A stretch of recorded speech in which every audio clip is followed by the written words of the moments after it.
Magandang gabi, Oriental Mindoro mula sa Bulwagang Pambalitaan ng Tamaraw Vision Network. Ako po si Jake Viray at ito po ang TVNet Newsline. Ika-4 sa buwan ng Marso, taong 2026 at sa ulo ng ating mga balita. Singil sa kuryente para sa buwan ng Pebrero 2026, bumaba. Regular at modernong biyahe na mag-uugnay sa Pola at sa mga karatig na bayan magsisimula na. At EMCRC Class R4B-2026 formal na binuksan sa Mimaropa. Ibigay ang maximum satisfaction ng pamilya at sa negosyo dahil tuloy-tuloy pa rin ang high-quality service mula sa una at pinagkakatiwalaan sa fast internet connection plus cable TV sa buong Mindoro, ang Tamaraw Vision Network. Serving to the max, sa TVNet kami. Una sa Mindoro, TVNet pa rin. For inquiries, magpunta na sa pinakamalapit na TVNet office sa inyong lugar.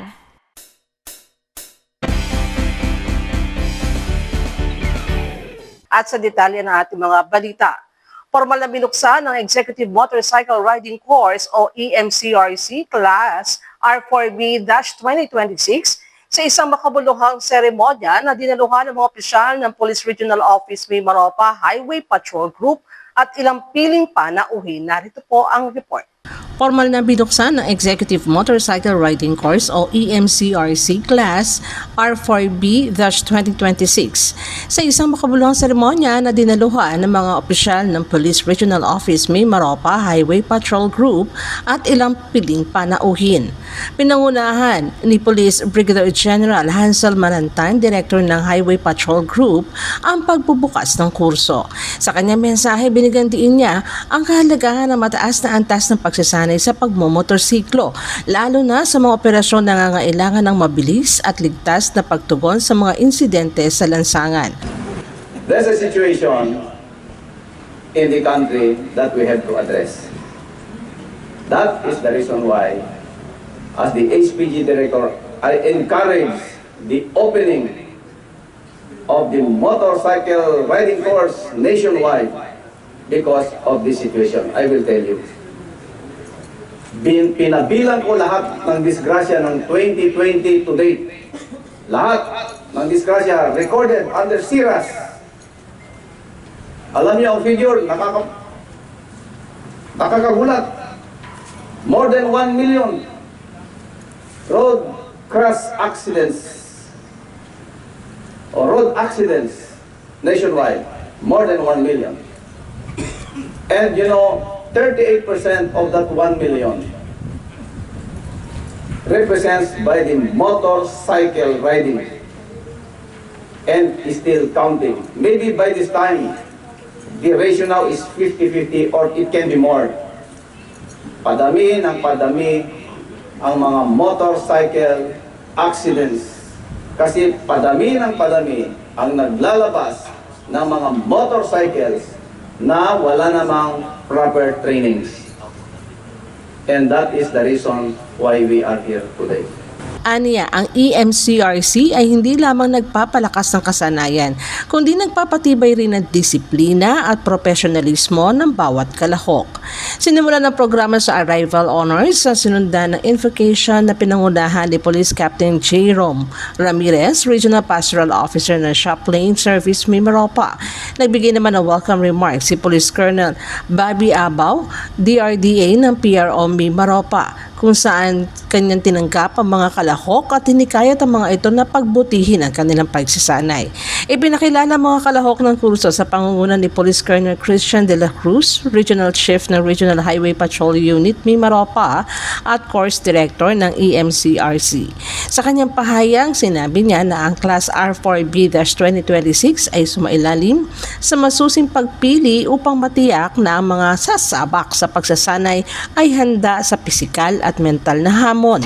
Isa sa mga tampok ng seremonya ang pagkakaloob ng Master Rider at Senior Master Rider badge sa mga kwalipikadong opisyal bilang pagkilala sa kanilang natatanging husay at dedikasyon sa larangan ng motorcycle operations. Natapos ang programa sa mass singing at reception rites, hudyat ng opisyal na pagsisimula ng masinsinang pagsasanay ng EMCRC Class R4B-2026.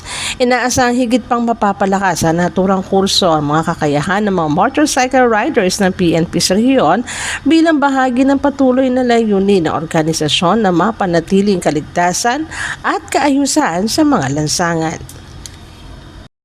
Kaugnay sa pagdiriwang ng Kala Festival 2026, ika-28 anibersaryo ng lungsod ng Calapan at ganoon rin ang National Arts Month, makulay at masiglang ginanap ang Calap Arts Festival na binigyan tema na ani ng sining, katotohanan at giting. Kaugnay sa pagdiriwang ng Kala Festival 2026 ang ika-28 anibersaryo ng lungsod ng Calapan at ganun rin ng National Arts Month, makulay at pasiglang ginanap ang Calap Arts Festival na binigyan tema na ani ng sining, katotohanan at giting. Pinangunahan ng City Tourism, Culture and Arts Office ang nasabing aktibidad sa pamumuno ni OIC Tourism Officer Christian Gaud. Ang selebrasyon ay pinuno ng buhay at kulay sa pamamagitan ng sining, musika at inspirasyon. Isa sa mga tampok dito ay ang solo art exhibit ni Manites Van Vianen, isang international visual artist na naghatid at nagbahagi ng kanyang kamanghamanghang koleksyon at mga obra. Ako po ay naimbitahan ng Calapan Tourism sa pakikiisa ng aming selebrasyon sa ating National Arts Month at sa temang ani ng sining, katotohanan at giting. Sa aking mga mga Calapeños, inaano ko lang sa kanila na ipagpatuloy lang nila kung ano man ang kanilang passion na nasimulan, kasi ito yung magbubukas ng pinto para sa kanilang mga pangarap. At sana kung ano man ang mga kinakaharap nilang problema, kailangan nilang maging matatag at ito'y maging isang kasangkapan para matupad ang kanilang mga pangarap. Gayon din na malas sa mga panauhin na dumalo ang koleksyon ng miniature trees na bonsai, habang naaliw ang mga dumalo dito sa mga nagtanghal at nagpakita ng yaman ng ating kultura. So muli po, kami po mula po dito sa City Tourism, Culture and Arts Office ay nag-invite po, para po sa ating mga kababayan na mahilig po sa sa sining. Dito nyo po makikita ang magagandang artworks ng ating mga kababayan. At the same time, baka gusto nyo pong bumili ng mga bonsai plants na pwede nyo pong ilagay sa inyong mga gardens. At ganoon din po yung ating pong mga visual arts pieces po dito. Baka sakali po nandito yung hinahanap nyo na panlagay sa inyong building, sa inyong bahay, sa inyong negosyo, at sa inyong po mga resort. So muli po, ang Calap Arts Festival 2026 ay bukas po hanggang bukas, Sabado, February 28. At inibitahan po namin kayo na pumasyal dito sa aming mga exhibit. Maraming salamat po. Ito ay isang pagdiriwang ng malikhaing diwa, kultura at pagkakaisa sa sining ng mga Calapeño. Isinagawa na sabing aktibidad sa Calap Heritage, Culture and Arts Building. Antabayanan ng iba pang mga balita sa aming pong pagbabalik. Bakit ka kasi kumabit? Alam mong di tama yan, di ba? Huwag ka nang gumamit ng pag-aari ng iba. Nakakaperwisyo ka sa mga legal na cable. Lumalabo ang signal nila. Mahiya ka naman, hoy. Illegal na cable mo, putulin na. Ano, gusto mo bang umabot pa sa kulungan? Umiwas ka na sa gulo tsaka skandalo. Huwag maging kabit. Magpakabit ng tama ngayon. Supported by PCTO. Good news po para sa lahat ng subscribers ng Cable TV at Cable Internet. Naisa batas na po ang Anti-Cable Television and Cable Internet Tapping Act of 2013. At ayon dito, bawal makikabit ng Cable TV at Cable Internet. Ang parusa sa sino mang lumabag sa batas na ito ay pagkakakulong at pagbabayad ng malaking multa. Bayad ka na nga, kulong ka pa. Kim Atienza po, nagsasabing pagdating sa batas, hindi weather-weather lang. Huwag maging kabit. Supported by the PCTA.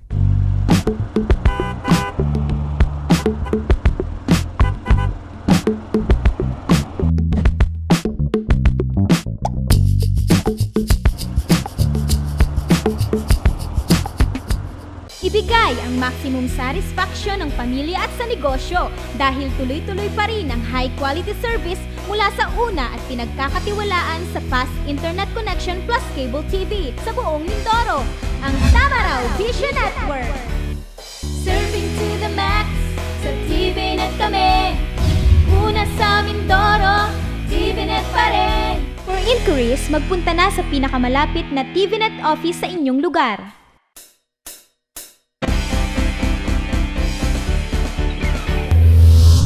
Sa pagpapatuloy ng ating mga balita, nakapagtala ng pagbaba sa singil ng kuryente para sa buwan ng Pebrero 2026.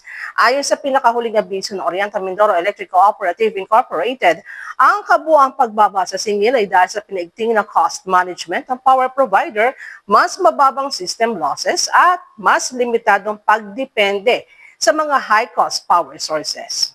Nakapagtala ng pagbaba sa singil ng kuryente para sa buwan ng Pebrero 2026 ayon sa pinakahuling abiso ito ng Oriental Mindoro Electric Cooperative Incorporated. Sa naitalang power rate adjustment mula sa 13.33 pesos kada kilowatt hour noong Enero, bumaba ito sa 12.65 pesos kilowatt per hour para sa buwan ng Pebrero. Katumbas ng kabuang mahigit sa 5% pagbaba o 0.64 kilowatt per hour na bawas sa singil. Ayon sa pamunuan ng kooperatiba, ang naturang pagbaba ay bunsod ng ilang mahalagang salik. Kabilang dito ang pagbawas sa pagbili ng kuryente mula sa mga emergency power providers na karaniwang ay mas mataas na singil.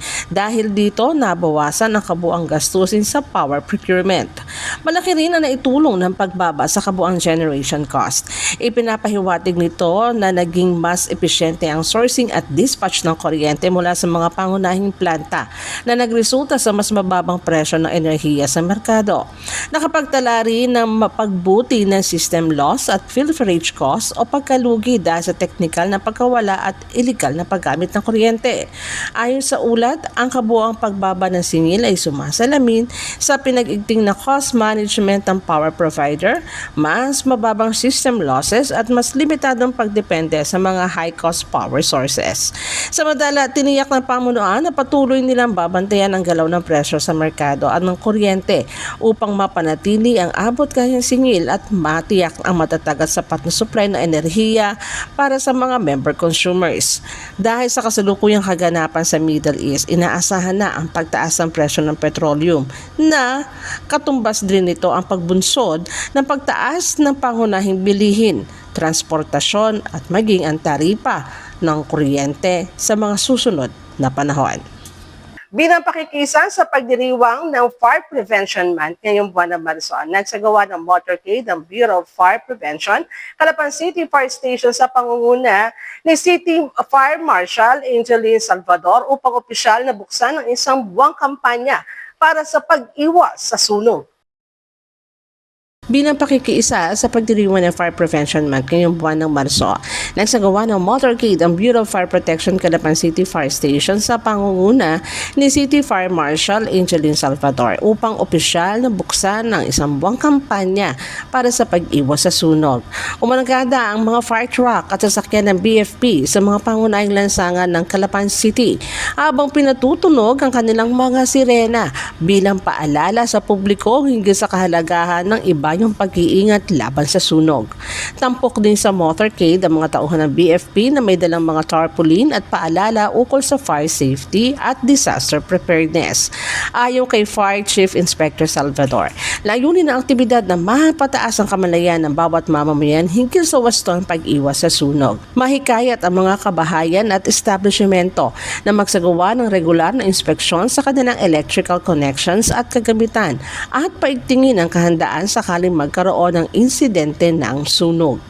Bukod sa motorcade, nakatakda rin magsagawa ang BFP ng iba pang aktibidad sa buong buwan ng Marso, tulad ng fire safety seminar sa mga paaralan at tanggapan, inspeksyon sa mga establishmento, fire drills at information drive sa mga barangay. Layo ng mga programang ito na turuan ng publiko ng tamang paggamit ng mga fire extinguisher, wastong pagresponde sa mga emerhensiya at kahalagahan ng pagkakaroon ng family evacuation plan. Ipinapaalala rin ng BFP sa publiko publiko na panatilihing maayos ang mga kable ng kuryente. Iwasan ang overloading ng mga sasakyan, tiyaking patay ang kalan at iba pang kagamitang maaaring pagmula ng sunog bago umalis ng bahay at agad na iulat sa otoridad ang anumang senyales ng panganib. Sa pamamagitan ng presensya ng mga fire truck at tauhan ng BFP sa lansangan, nagsisilbi itong malakas na panawagan para sa pagkakaisa at aktibong pakikilahok ng komunidad sa pagpapanatili ng isang fire-safe na lungsod ng Calapan. Magbabalik po ang TVNet Newsline makalipas lamang ilang paalala.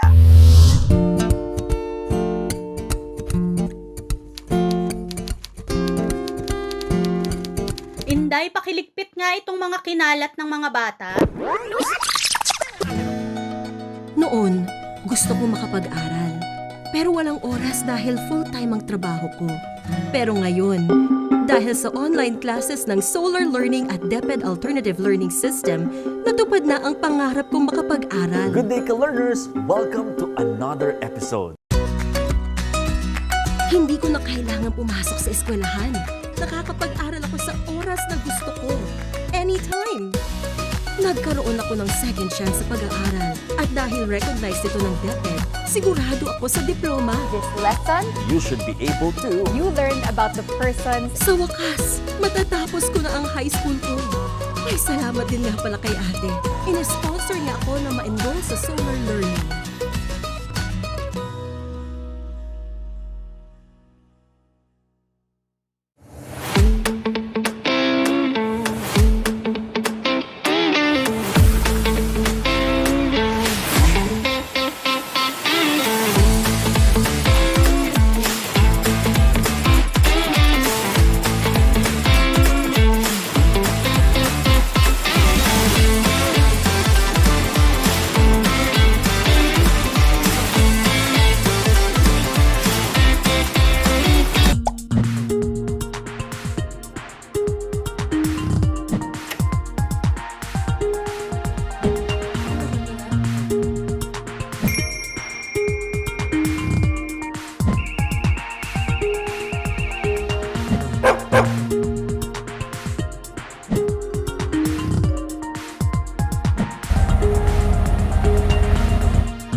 Ibigay ang maximum satisfaction ng pamilya at sa negosyo dahil tuloy-tuloy pa rin ang high-quality service mula sa una at pinagkakatiwalaan sa fast internet connection plus cable TV sa buong Mindoro, ang Tamaraw Vision Network. Serving to the max, sa TVNet kami. Una sa Mindoro, TVNet pa rin. For inquiries, magpunta na sa pinakamalapit na TVNet office sa inyong lugar. Sa mga darating na araw, magkakaroon na ng regular at modernong biyahe na mag-uugnay sa Pola, Socorro, Pinamalayan at pabalik. Kasunod nito ay inaasahan naman ang pagbubukas ng rutang pandagat na Pola, Batangas Port. Ang kabuang detalye alamin natin sa ulat na ito. Dahil sa inisyatiba ni Paula Mayor Jennifer Mindanao Cruz, magkakaroon na ng regular at modernong biyaheng mag-uugnay sa Pola, Socorro, Pinamalayan at pabalik. Ito ay matapos personal na magtungo si Mayor Jennifer Cruz sa tanggapan ng Land Transportation, Franchising and Regulatory Board o LTFRB upang ihain ng hinaing ng mga residente kaugnay ng kakulangan sa maayos sa pampublikong transportasyon. Dito nakaharap ng alkalde sa Attorney Vigor Mendoza, LTFRB Chairman.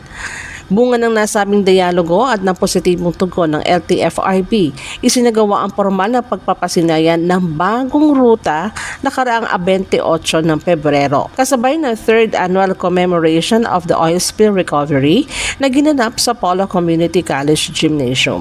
Ayon sa napagkasunduan, magsisimula ang regular na operasyon sa March 18, 2026. Sa inisyal na yugto, 4 na minibus o modernized PUV Class 1 mula sa Mimaropa Transport Cooperative ang babiyahe sa rutang Pola, Socorro, Pinamalayan araw-araw, alas 5 ng umaga hanggang alas 7 ng gabi. Maliban kay Mayor Cruz, dumalo rin sa seremonya sina LTFRB Mimaropa Regional Director Enrico Moreno Bautista, Mimaropa Transport Cooperative Board Member Maria Glenda Viraye, Metropolitan Manila Development Authority General Manager Nicolas Torre III, Police Colonel Bobby Abo, PRO Mimaropa Deputy Regional Director for Administration at Police Colonel Edison Revita, Provincial Director Oriental Mindoro PPO.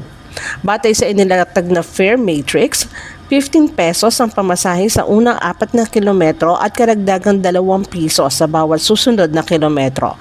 Gayunman, nilinaw ng LTFRB na patuloy pa itong aaralin katuwang ang Transport Cooperative upang matiyak ang makatarungan at abot kayang singil pamasahe para sa publiko.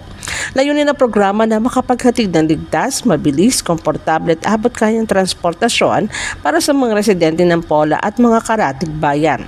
Ayon pa rin kay Mayor Cruz, malaking ginawa para sa mga Polawenyo ang bagong rutang mag-uugnay sa karatig bayan, lalo na sa mas madali at mas mabilis na pagdadala ng mga produkto at pag-aasikaso ng mga transaksyon.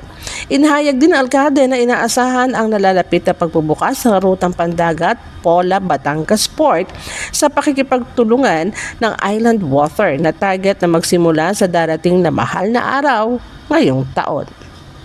March 3, 2026, naganap ang isa sa pinakaabangang astronomical events ng taon, ang total lunar eclipse at ang paglitaw ng blood moon na hindi naman pinalampas ng mga netizen ang pambihirang pagkakataong ito. Kaya naman makikita sa social media ang buhos ng mga larawan na ipinapakita ang blood moon sa kani-kanilang lugar. Ayon sa Philippine Atmospheric Geophysical at Astronomical Services Administration, nagsimula ang kabuang eclipse bandang 7:04 p.m. kung saan ang maximum peak ay naganap ng 7:34 p.m. at nagtapos ng 8:03 p.m. na may kabuang tagal na halos 59 na minuto. Ang lunar eclipse ay naganap kapag ang Earth ay dumadaan sa pagitan ng araw at ng buwan, kaya't ang anino ng mundo ay tumatabon sa buwan. Sa panahon na ito, nagiging pulang-kulay ang buwan. Tinatawag na blood moon dahil ang atmosphere ng mundo ay nagsasala ng liwanag mula sa araw, pinipigil ang maikling asul na wavelength at hinahayaan ang pulang liwanag na umabot sa buwan. Nakita ang kabuang eclipse hindi lamang sa Pilipinas kundi pati sa East Asia, Australia, Central Pacific at maraming bahagi sa Amerika. Inasahan rin ang magandang panahon sa malaking bahagi ng bansa kaya't malinaw na natanaw at nasaksihan ng eclipse. Nilinaw din ng mga eksperto na walang dapat ikatakot sa tinatawag na blood moon. Taliwas sa mga lumang pamahiin na nag-uugnay ito sa masamang pangyayari. Ang kaganapang ito ay isa sa pinakaabangang astronomical events ng taon. Hindi tulad ng solar eclipse na nakikita lamang sa makitid na bahagi ng mundo, ang lunar eclipse ay natanaw ng lahat na nasa night side ng mundo. Hindi naman pinalampas ng mga netizen ang pambihirang pagkakataon, kaya naman makikita sa social media ang buhos ng mga larawan na ipinapakita ang blood moon sa kani-kanilang lugar. Maaari nyo rin po kaming mapanood sa YouTube. I-type lamang po ang TVNet Newsline. Bisitahin at i-like rin namin Facebook page, Newsline Channel 10. At yan po ang kabuuan ng mga balita na kalap ng Newsline staff and crew para sa araw na ito. Para po sa inyong comments o suggestions, mga balita at informasyon na nais yung iparating sa aming programa, tumawag po lamang sa TVNet hotline sa numero bilang 043-288-4240. Ito po ang TVNet Newsline, katotohanan at serbisyo hatid sa mga Mindoreño. Ako po muli si Jake Viray na nag-iiwan sa inyo ng isang maganda at mapayapang gabi. Marami pong salamat sa inyong walang sawang pagsubaybay.